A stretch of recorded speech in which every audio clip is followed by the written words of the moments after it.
അമ്മയുടെ ശരീരം പഞ്ചദശാക്ഷരീ മന്ത്രമാണ്. ആ മന്ത്രത്തിനാകട്ടെ 3 ഭാഗങ്ങളുണ്ട് താനും. 3 ഭാഗങ്ങൾ ഉള്ള ഈ മന്ത്രത്തിൻ്റെ ഓരോ ഭാഗവും ഹ്രീം എന്ന ശക്തി പ്രണവമാകുന്ന മന്ത്രത്തിലാണ് അവസാനിക്കുന്നത്.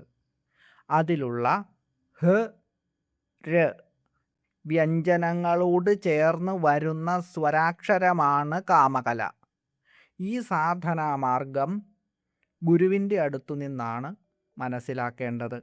കാമശാസ്ത്രവും കാമകലയാണ്, അതും അമ്മയുടെ രൂപം തന്നെ. അതുകൊണ്ട് കാമദേവൻ്റെ കലാരൂപയായിട്ടുള്ള ദേവി എന്നും ഈ മന്ത്രത്തിന് അർത്ഥം വരും.